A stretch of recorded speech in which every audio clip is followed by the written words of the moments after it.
생명이 어떻게 시작되어졌을까? 여기에 대해서 사람들이 참 많이들 궁금해합니다. 그래서 이 생명의 시작을 찾아보기 위해서 이 모양 저 모양으로 여러 가지 많은 생각들을 합니다. 그래서 어떤 사람은 가등동물이 고등동물이 되어지고 고등동물이 진화되어져서 사람이 되어졌다, 이런 진화론에 대한 이야기도 하곤 합니다. 그리고 여러 가지 많은 이러한 설들을 이야기하지만 이것은 정확한 이야기가 아니죠. 잘못된 이야기입니다. 생명에 대한 그 시작이 어떻게 되어졌는지 분명히 모르고 있다라는 겁니다. 그러나 성경에 보면 여기에 대해서 아주 명확하고 분명하게 말씀을 하고 있습니다. 창세기 1장 1절 말씀 보면 태초에 하나님이 천지를 창조하시니라 라고 말씀을 했습니다. 이 말씀은 바로 하나님께서 우리 인간을 만드셨다라는 말씀이지요. 그러면 인간의 생명은 이 말씀에 의하면 하나님께로부터 왔다라는 겁니다. 우리의 생명의 시작은 하나님으로부터 시작되어졌다. 하나님이 우리를 만드셨고 우리에게 생명을 주셨다라는 겁니다. 그러면 우리는 하나님을 떠나서는 우리의 생명을 유지할 수가 없는 사람들입니다. 그래서 늘 하나님과 함께 살아야 되고 하나님과 함께 살 때에 하나님은 우리에게 더 풍성한 생명을 주십니다. 그러나 사탄이라는 존재가 있습니다. 이 사탄은 참 이 인간이 하나님과 함께 영원한 생명을 누리며 사는 것에 대해서 아주 못마땅하게 여기는 그런 아주 악한 존재지요. 이 사탄이 그래서 이 인간과 하나님 사이를 떼어놓기 위해서 인간에게 찾아와 유혹을 합니다. 야, 너 왜 하나님과 함께 그렇게 있어? 그럴 필요 없어. 너 혼자도 잘 살 수 있어. 너 욕심대로 해봐. 너 혼자도 하나님 없이도 잘 살 수 있다니까. 인간이 이 사탄의 유혹을 듣고 그만 거기에 넘어가 버립니다. 그래서 하나님을 떠나버립니다. 아, 나 혼자도 살 수 있겠구나. 하나님 없이 한번 살아보자. 그렇게 해서 하나님을 떠나버리게 되어지죠. 하나님을 떠난다라는 것은 이제 나는 하나님 믿지 않겠다라는 겁니다. 그리고 이제 나는 하나님께 순종하지 않겠다라는 겁니다. 그래서 하나님을 떠나고 하나님께 순종하지 아니함으로 인하여서 하나님과 인간과의 관계가 그만 깨어져 버립니다. 단절되어져 버리죠. 성경은 이것을 뭐라고 이야기하느냐 하면 바로 죄다라고 이야기합니다. 우리가 죄에 대해서 생각할 때에 사람을 이렇게 향하여서 욕을 한다든지 거짓말을 한다든지 또 싸우고 전쟁을 하고 이런 죄들을 생각하지요. 물론 그 죄이지만 그 죄의 근원이 어디냐 하면 하나님과 깨어졌기 때문에 하나님과 단절되었기 때문에 이런 죄가 생기는 겁니다. 그래서 죄의 시작 그리고 죄 중에 제일 큰 죄, 그 죄가 뭐냐면 하나님과 단절되는 것, 하나님과 관계가 깨어지는 것, 이게 제일 큰 죄이고 죄의 시작이다라는 겁니다. 그런데 이 죄는 과거 아담이라는 또 혹은 옛날의 사람들 혹은 감옥에 있는 사람들 그런 사람만 이 죄를 지은 것이 아니라 우리 모든 사람들, 과거의, 현재의, 미래의 모든 사람들, 어린 아기들, 또 젊은 사람들, 나이 많은 분들 모든 사람들이 다 이 죄인이다라고 성경은 이야기합니다. 로마서 3장 23절 말씀 보면 이렇게 이야기합니다. 모든 사람이 죄를 범하였음에 하나님의 영광에 이르지 못하더니. 그렇습니다. 이 땅에 죄 없는 사람이 없지요. 죄 없는 사람이 없습니다. 거짓말 안 해본 사람이 없고 마음속에 악한 생각 안 품어본 사람 없습니다. 다 죄를 지었습니다. 특별히 그 죄 중에 시작인 하나님을 떠난 하나님께 불순종한 그런 죄 모두가 다 가지고 있었습니다. 저도 그랬고 여러분들도 그렇고 다 이러한 죄인들입니다. 이게 마치 좀 비유로 이야기를 하자면 어떤 상태냐면 이 꽃이 있지요. 이 꽃을 이렇게 화분에 심겨져 있어서 흙과 여러 가지 양분을 통해 가지고 이렇게 생명을 유지하고 있는데 가위로 이 꽃을 잘라버리게 되어지면 어떻습니까? 이 잘려진 순간 이 꽃은 생명을 잃게 되어집니다.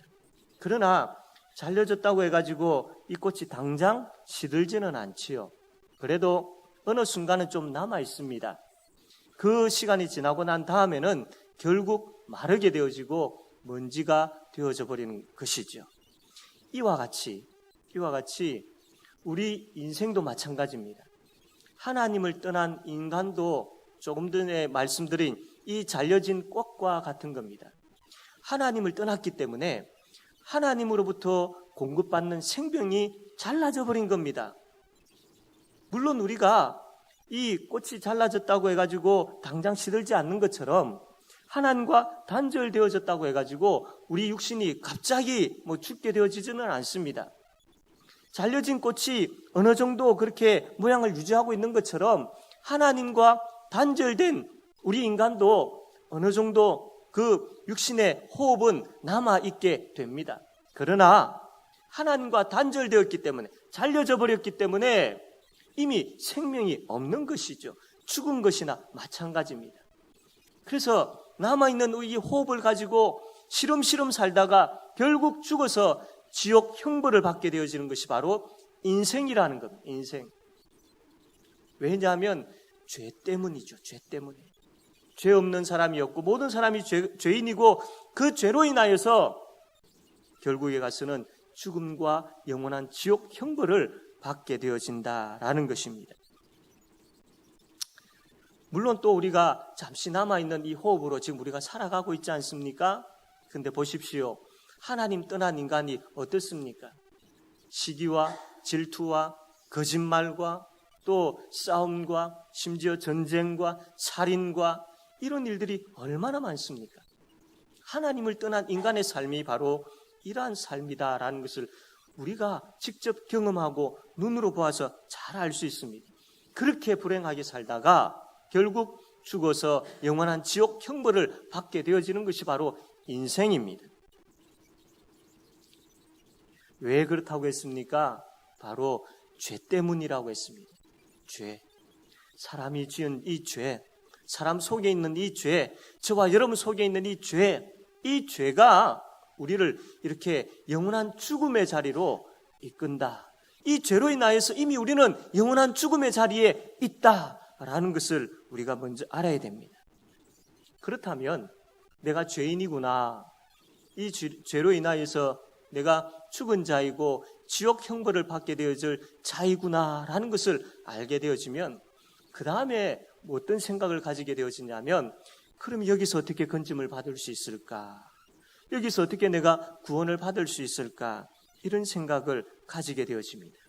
그런데 불행하게도 인간 스스로는 구원을 자기 스스로 할 수 없습니다. 우리는 스스로 구원할 수 없는 존재죠. 왜냐하면 이미 생명이 잘려져 버렸기 때문에, 생명이 없는 자이기 때문에 생명이 없는 자가 어떻게 생명을 만들어낼 수 있습니까? 없습니다. 이미 우리는 죄인이지요. 죄인인 우리가 그 죄에서 어떻게 우리 스스로 건짐을 받을 수 있겠습니까? 죄 문제를 어떻게 우리 죄인인 우리가 해결할 수 있겠습니까? 없습니다. 그러나 사람들은 그것을 알지 못하고 스스로 이 죄 문제를 해결하기 위해서 많이들 노력을 합니다. 그래서 어떤 사람들은 많은 종교를 만들지요. 많은 종교를 만들어서 열심히 믿어봅니다. 그러나 다 헛수고이죠. 그리고 어떤 사람은 많은 선행을 합니다. 이 많은 선행을 하면 나중에 좋은 곳에 가겠지. 그러나 그것도 헛됩니다.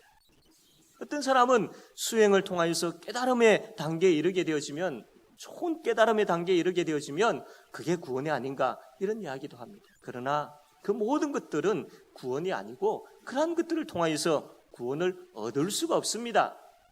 이 땅에 많은 사람들이 내가 신이다, 이 땅에 많은 사람들이 나의 종교로 와라 라고 이야기하지만 그곳에는 구원이 결코 없습니다. 성경에 사도행전 4장 12절 말씀 보니까 이렇게 기록이 되어 있습니다. 다른 이로서는 구원을 받을 수 없나니 천하 사람 중에 구원을 받을 만한 다른 이름을 우리에게 주신 일이 없음이라. 다른 이로서는 구원을 받을 수 없다라는 겁니다. 사람들이 아무리 그렇게 노력하고 아무리 그렇게 많은 것들을 행한다 할지라도 그것으로 구원을 받을 수 없다. 구원은 노력을 통해서 받는 것이 아니다라는 말씀을 하고 있습니다. 그렇다면 이 구원은 우리 스스로 어떻게 해결할 수 없기 때문에, 받을 수 없기 때문에 죄 없으신 누가 우리에게 찾아와서 우리를 건져 주어야만 우리가 구원을 받을 수 있다라는 겁니다. 여기에 성경에 보면 놀라운 복된 소식이 있습니다. 너무나도 기쁘고 복되고 너무나도 아름다운 소식이 있습니다. 이것을 줄여서 두 글자로 복음이라고 하는데, 이 성경에 보면 어떤 복음이 있느냐면, 오늘 우리 찬양대에서 찬양한 그 가사의 내용이 요한복음 3장 16절에 나와 있는데, 우리 앞에 한번 보시기 바랍니다. 요한복음 3장 16절 우리 한번 다 같이 한번 읽어봅시다. 시작.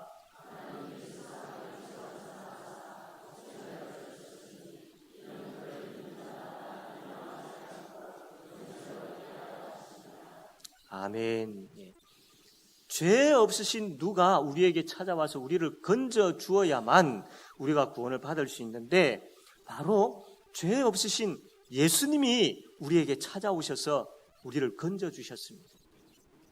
하나님이 우리를 그냥 지옥 형벌에 내버려 두지 아니하시고 우리를 구원하실 수 있는 유일한 분이 누구냐면 예수님이신데, 하나님의 아들이신 예수님이신데, 그 하나님의 아들이신 예수님을 이 땅에 보내셔서 우리를 거기에서 건져주도록 하셨다라는 겁니다. 그게 바로 이 말씀이지요.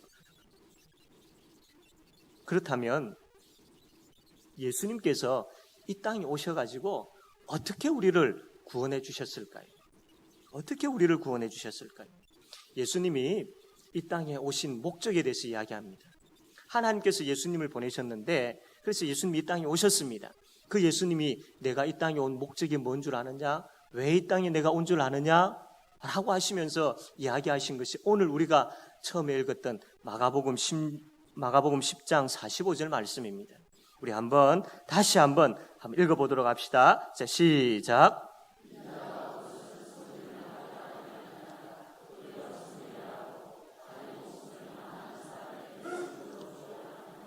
아멘. 여기 보니까요, 그 하나님의 아들이신 예수님이 우리를 구원하기 위해서 이 땅에 오셨는데, 오셔가지고 하실 일이 뭐냐면 죽기 위해서 오셨다라는 겁니다. 내가 죽으러 왔다. 죽으러 왔다. 여러분, 이상하지 않습니까? 지금 우리가 죄로 인하여서 영원한 지옥 형벌을 받아 있는데, 그러면 그분이 오셔가지고 우리를 살려주셔야지요. 지금 이 땅은 두려움과 걱정과 또 여러 가지 많은 고민거리, 전쟁, 또 시기와 싸움과 이런 것들이 가득 차 있는데, 거기서 건져주셔야지요. 아니, 그 문제를 해결해 주셔야지요. 오셔가지고 정치적이고 경제적이고 여러 가지 많은 도덕적이고 윤리적인 문제를 해결해 주셔야지요. 그래서 그분이 이 땅에서 우리로 하여금 참 살기 좋고 행복한 나라로 만들어서 그렇게 우리가 그 나라에서 살 수 있도록 해 주셔야지요. 그런데 그분이 그렇게 하신다라는 말씀이 아니고, 오셔서 내가 죽겠다, 죽으러 왔다, 이 이야기를 하고 계시는 겁니다. 여러분, 이상하지 않습니까? 실제 그분이 하나님의 아들이신 예수님이 이 땅에 오셔서 죽으셨습니다. 그것도 비참하게 십자가라는 나무에 달리셔가지고 죽으셨습니다. 이 나무에 달려가지고 죽은 것은 그냥 단순한 죽음이 아니라, 구약성경 신명기 21장 23절에 보니까 나무에 달린 자는 하나님께 저주를 받았음이니라 라는 말씀이 있습니다. 다시 이야기하면 하나님의 아들이신 예수님이 이 땅에 오셔가지고 하나님께서 저주를 부으신 그 나무에 달려 돌아가셨다라는 겁니다. 저주를 받아 돌아가셨다라는 말이 되죠. 뭔가 맞지 않는 것 같습니다. 하나님이 이 하나님의 자녀들, 우리 백성들을 구원하기 위해서 예수님을 보내셔놓고 그 예수님을 저주의 자리인 나무, 그 십자가라는 나무에 달려 돌아가게 하셨다라는, 이게 말이 되는 것입니까? 여러분, 이게 이해가 되십니까? 예수님이 누구냐면 하나님의 아들이십니다. 예수님은 죄가 없으신 분이십니다. 하나님의 아들이시니까요. 그렇다면 그분이 이 땅에 오셔서 그 십자가라는 나무에 달려서 비참하게 돌아가셨습니다. 그 십자가라는 나무는 죄인이 거기에서 죽어 마땅한 죄인이 거기에 달려 죽어야 될 곳이 바로 십자가라는 나무입니다. 그런데 하나님의 아들이시고 죄 없으신 예수님이 거기에 달렸다라는 거예요. 이게 무슨 말입니까? 이것은 그 예수님이 자신의 죄 때문에 십자가에 달려 돌아가신 것이 아니라 다른 누구를 위하여서 대신해서 십자가에 그 저주의 자리인 십자가라는 나무에 달려 돌아가셨다라는 겁니다. 그것밖에 설명이 되어지지 않는 것이죠. 그렇다면 그 하나님의 아들이신 예수님이 오셔가지고 누구를 대신하여 누구 때문에 그 십자가라는 그 무서운 저주의 자리에 달려 돌아가셨을까요? 바로 저 때문입니다. 바로 여러분 때문입니다. 우리 모든 죄인들 때문에 예수님께서 우리 대신에 십자가에 달려 돌아가신 것입니다. 그래서 예수님께서 이 땅에 오신 목적이 우리 대신에 죽기 위해서 오셨다라는 겁니다. 우리가 죄로 인하여서 지옥 형벌 죽음의 자리에 있는데 그 죄값으로 영원히 지옥 형벌 자리에 있어야 되는데 이 죽음의 자리에 있는 우리를 살릴 수 있는 유일한 방법은 이 죄의 문제를 해결해 주셔야 되는데 이 죄의 문제를 해결하기 위해서 가만 보니까 이 인간이 스스로 죄의 문제를 해결할 수 없는 거예요. 그래서 예수님께서 오셔가지고 대신에 죽으셔서 우리 죄의 문제를 해결해 주셨다라는 겁니다. 이 방법밖에 없다라는 겁니다. 하나님은 사랑의 하나님이시지만 하나님은 또한 공의의 하나님이십니다. 하나님은 죄를 너무나도 싫어합니다. 죄를 너무나도 미워합니다.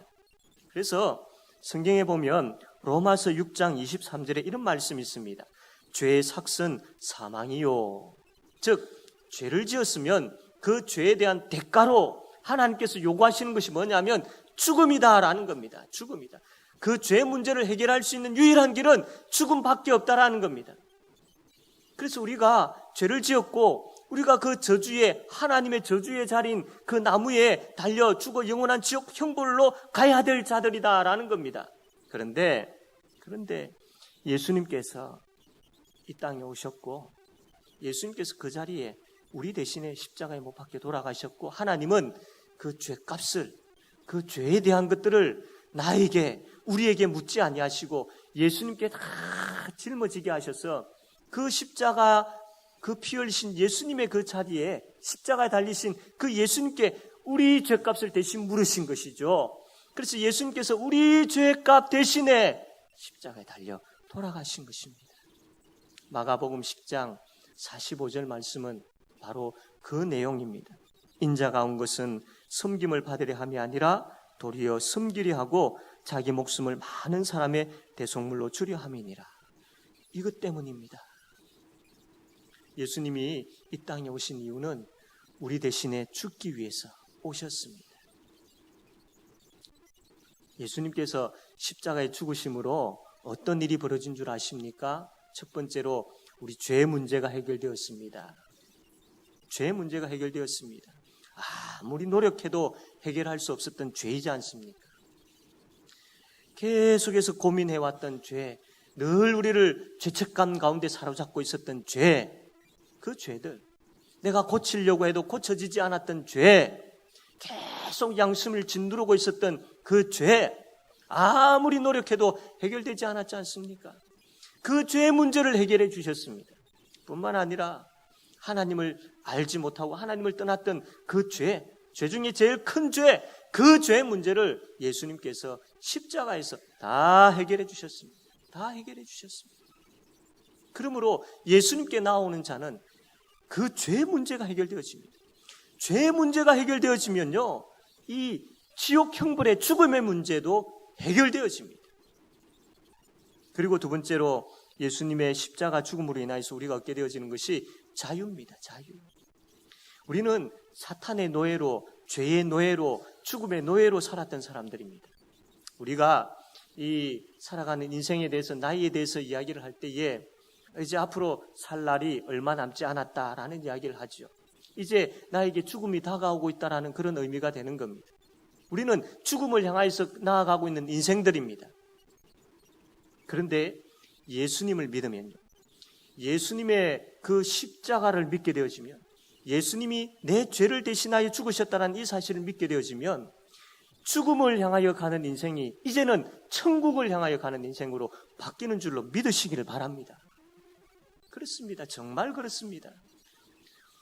죽음에 대한 두려움을 가지고 그 죽음을 향해서 나아가는 인생이 예수님을 만나게 되어지면, 예수님을 믿게 되어지면 죄 문제가 해결되어지니까 영원한 지옥 죽음에 대한 그 문제가 해결되어져서 영원한 천국의 삶이 보장되어지고 그 소망을 가지고 가는 그런 인생이 되어지는 겁니다.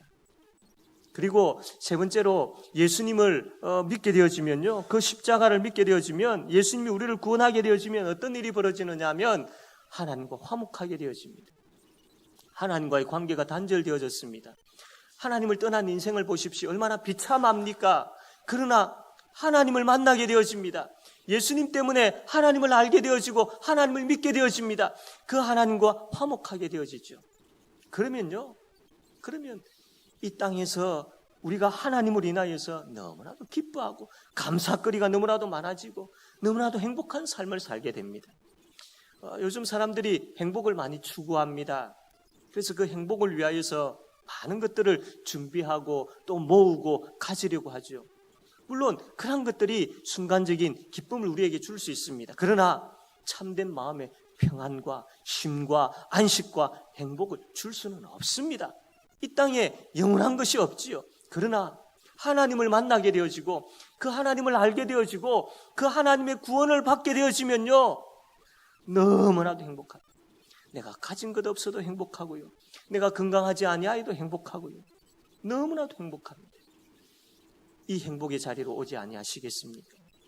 예수를 만나면, 예수를 모시면, 예수를 믿으면 이 행복이 우리 속에서 넘쳐나게 됩니다. 그리고 예수님을 만나게 되어지면 하나님의 자녀가 됩니다. 여러분, 이 조그마한 아이가 그 큰 아버지를 향하여서 아버지라고 하였을 때에 그 아버지가 그 아이를 쳐다보지 않겠습니까? 그 아이의 눈빛만 봐도 아이가 뭘 원하는지 알고 있지요. 아버지의 사랑은 이미 그 아이를 향하여서 가득합니다. 아이의 눈빛만 봐도 가득하기 때문에 막 부어주고 싶습니다. 이런 분이 아버지이죠.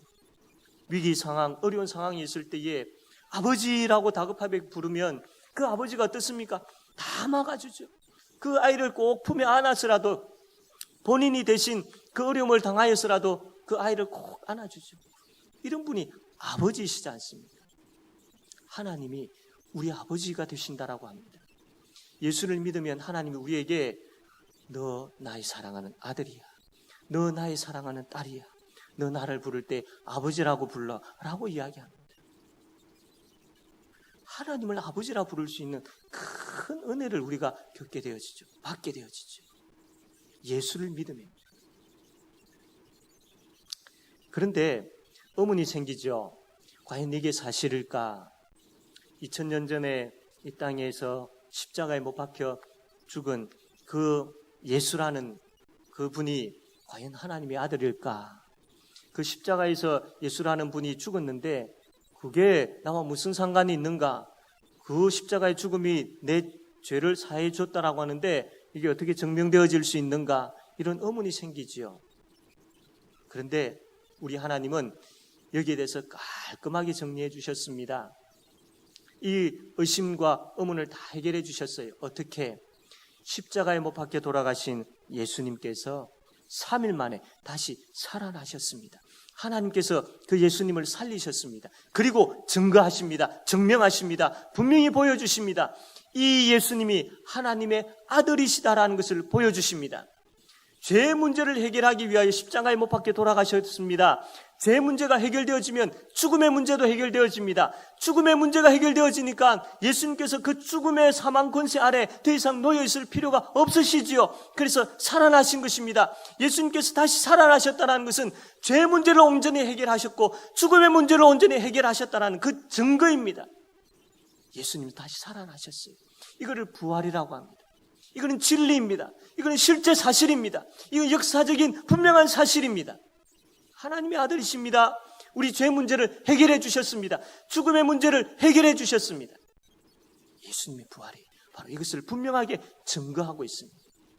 그래서 예수님께서 우리 죄 문제를 해결하기 위하여 십자가에 못 박혀 돌아가셨고 3일 만에 다시 살아나심으로 말미암아 이게 분명하고 확실하고 이분이 바로 하나님의 아들이시다라는 것을 증거해 주십니다. 그 예수님의 십자가와 부활로 말미암아 우리가 구원받게 되었다라는 것을 도장을 찍는 것처럼 확실하게 보여주셨습니다. 여러분, 그렇다면 이제 우리가 어떻게 해야 될까요? 예수님이 이 땅에 오셔서 십자가를 지시고 부활하셨는데 그 예수님을 어떻게 하면 되겠습니까? 어떻게 해야 우리가 구원을 받을 수 있을까요? 그분을 믿으시면 됩니다. 그분을 믿으시면 됩니다. 그 믿음이라는 것이 뭐냐면 우리가 참 어렵게 생각할 수 있지만 그대로 받아들이면 되는 것. 믿음은 받아들이는 것, 받아들이는 것. 예수님이라는 분이 계시는데 그분이 하나님의 아들이시다라는 것을 그대로 내 마음에 받아들이시면 됩니다. 내가 죄로 인하여서 지옥 형벌 가운데 있는데 예수님이 나를 위해 죽으셔서 그 죄의 문제가 해결되어졌다라는 것을 그대로 받아들이면 됩니다.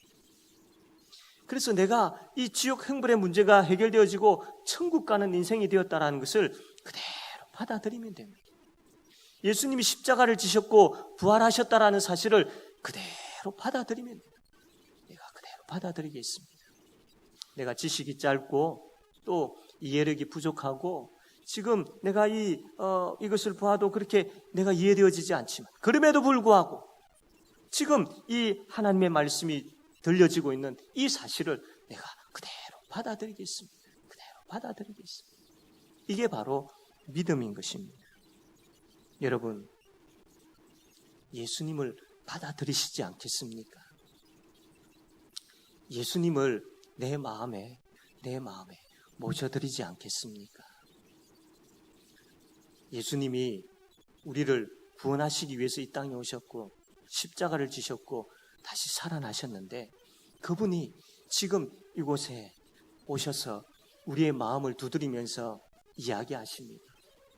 아무개야, 내가 지금까지 이 땅을 살아오는 가운데 수고하고 무거운 많은 짐을 지며 죄책감 가운데에 허덕이며 살지 않았느냐? 이제 그것 다 내려놓고 나에게로 오라. 수고하고 무거운 짐진 자들아, 다 내게로 오라. 예수님께서 그 말씀하셨습니다. 이 시간 예수님께서 여러분을 초대하십니다. 나에게로 와라. 그 무거운 짐들 다 내려놓고 나에게로 와라. 여러분, 예수님을 그대로 받으십시오. 그대로 모십시오. 그러면 구원의 복이 여러분에게 주어질 줄로 믿습니다. 사도행전 16장 31절 말씀 보면 주 예수를 믿어라. 그리하면 너와 내 집이 구원을 받으리라. 주 예수를 믿어라. 그리하면 너와 내 집이 구원을 받으리라. 여러분, 다른 것 잘 몰라도 지금까지 이 말씀을 듣는 가운데에 다른 것 기억되지 아니하여도 이것만큼은 꼭 기억하십시오. 내가 죄인이었는데 내가 예수를 믿게 되어지면 그 죄의 문제가 해결되어진다. 이 사실을 꼭 기억하십시오. 그리고 우리가 이 땅을 살아가는 가운데에 참 많은 힘든 일들이 있고 또 여러 가지 많은 아픔들이 있고 우리로 하여금 참 걱정하게 하는 그런 일들이 얼마나 많습니까? 죄책감 가운데 무거운 짐으로 인하여서 참 이리 힘들고 저렇게 힘들어하며 비틀거리며 살아왔던 그러한 삶들 아닙니까?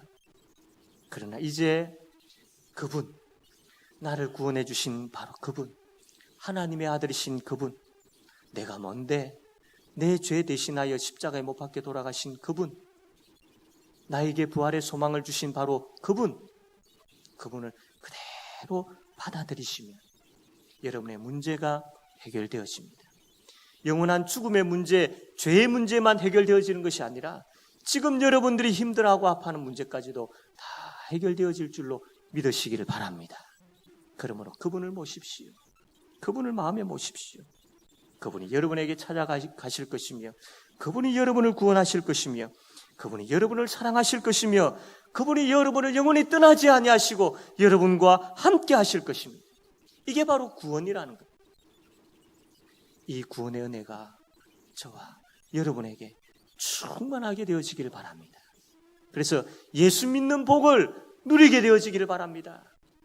예수님 믿지 아니하셨을 때의 그 이전의 삶과 예수 믿고 난 다음에 그 이후의 삶이 확연하게 다르다라는 것을 경험하시기를 바랍니다. 지옥의 두려움에 대한 그런 삶과 천국의 기쁨의 소망을 가지는 삶이 얼마나 다른가를 확인하시기를 바랍니다. 그 은혜가, 그 복이 가득하게 되어지기를 바랍니다. 성령 하나님께서 여러분에게 역사하실 때, 여러분의 마음을 움직이실 때에 여러분의 그 마음에 그대로 예수를 받아들이는 큰 복, 큰 은혜 가득하게 되어지는 그런 역사가 있게 되어지기를 바랍니다.